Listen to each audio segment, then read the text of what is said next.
ازيكم عاملين ايه؟ يا رب تكونوا بخير وفي احسن حال. مقامك حيث الله اقامك. حاول تشوف ربنا اقامك في ايه، وامشي في الطريق دوت، وحاول ان انت تستفيد وتجعل خير الحاجة اللي ربنا وضعك فيها في الدنيا والاخرة. يعني مثلا لو كنت انت من الناس اللي منشغلة جدا بذكر الله، فاعرف ان ربنا عايزك تذكره دائما وابدا. ربنا عايزك تكون قريب منه، ربنا عايز يزيد حسناتك ويزيد طاعاتك. ربنا بيحبك فعلا، فخلاك دايما منشغل بذكره ليل ونهار، ما بتبطلش ذكر الله. اعرف ان ربنا هو اللي حطك في المكان ده. لو انت مثلا من الناس اللي بتقيم الليل دائما وعلى طول بتحب الطاعات وبتتقرب الى الله بالنوافل وبالعبادات، قريب جدا من ربنا، فاعرف ان ربنا هو اللي اقامك في المقام ده. ربنا بيحبك فبيصحيك من نومك. كل دوت بيبقى بيحصل بأمر من الله، يعني مش باجتهاد منك ولا ما انت ممكن تكون ظابط موبايلك على اساس ان انت هتصحى تصلي قيام الليل، ومع ذلك الشيطان يغلبك في النوم فما تقومش. ربنا مش عايز يسمع صوتك. تعمل ذنب فتلاقي ربنا ما بقاش يخليك تقوم قيام الليل اللي كنت بتقوله، ما بقاش يخليك تقول الذكر اللي انت كنت بتقوله ومتعود عليه والاوراد اللي كنت بتعملها، وتلاقي فجأة كده بقى عندك فطور. تحاول مهما تحاول انت مش قادر، لان انت مثلا عملت ذنب فربنا بعدك عنه. هو مش عايز يسمع صوتك في الوقت دوت، هو متضايق وزعلان منك، فالجأ بسرعة على طول على ايه؟ على الاستغفار. فانت شوف ربنا اقامك في ايه. واحد مثلا منشغل بقراءة القرآن ليل ونهار، فاعلم ان ربنا هو اللي اقامك في هذا المكان. ربنا عايز يسمع صوتك، حابب قوي لقائك، حابب قوي ان انت تقرأ اياته تاخد حسناته، حابب ربنا ان هو يحطك في هذا المكان. لو انت مثلا عالم او شيخ او بتوجه الناس للخير والصح والغلط، فاعرف ان ربنا هو اللي حطك في هذا المكان، مش باجتهاد منك ولا بسعيك ولا بكتر قراءاتك ولا بان انت حابب الموضوع دوت. كل حاجة بتبقى بإيد ربنا. ربنا هو اللي حابب ان هو يضعك في هذا المكان. ربنا هو اللي حطك في الحتة دي. فحاول ان انت تستغل المكان اللي ربنا وضعك فيه وتفضل قائم عليه.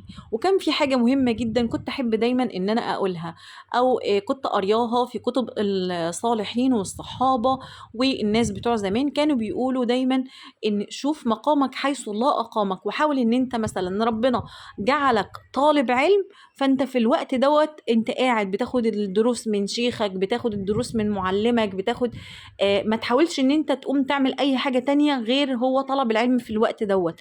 حتى لو انت مثلا عايز تروح تتعبد لله، اللي هو دوت المقام اللي ربنا وضعك فيه، اللي هو فقه الأولويات.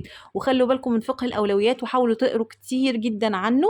ان ربنا حطك في الحتة دي في الوقت ده، يبقى انت لازم تمشي على هذا النهج وعلى هذا الطريق. انت طالب يبقى انت طالب، ما تعملش اي حاجة تاني غير في الوقت دوت ان انت بتاخد العلم من مثلا المعلم بتاعك، بتاخد العلم من الشيخ بتاعك، بتاخد العلم من الشخص اللي هو اللي بيديك العلم. فانت في الوقت دوت ما تقومش ان انت تعمل اي حاجة.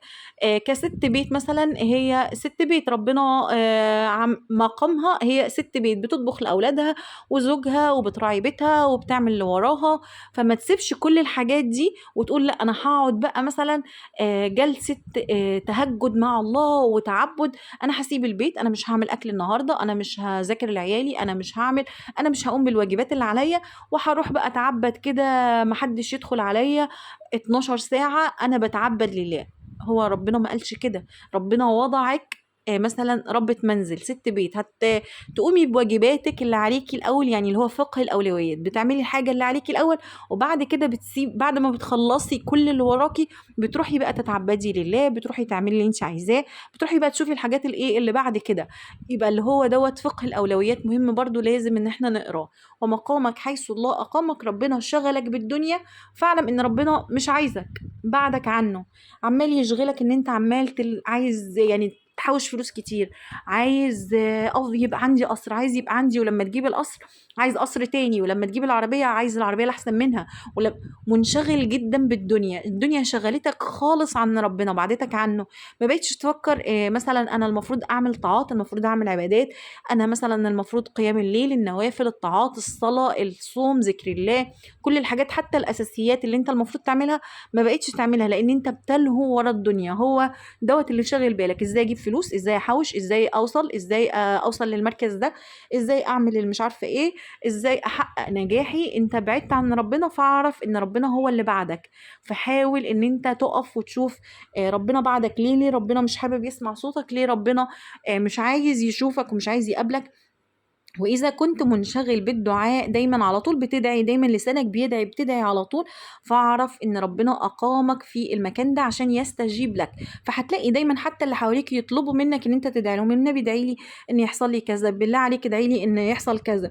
فهو دوت مقامك اللي ربنا أقامك عليه، فاستمر بالدعاء. لأن إذا يعني لقيت نفسك بتدعي كتير، فاعلم إن ربنا هيستجيب لك، وربنا وضعك في المكان دوت. شوف دايما وبص كده، انت ربنا شغلك بايه. لو ربنا شغلك ان انت تعرف اسرار الناس وتتجسس عليهم، فاعرف ان ربنا مش عايزك، بيبعدك، اهانك، بيبعد عنك.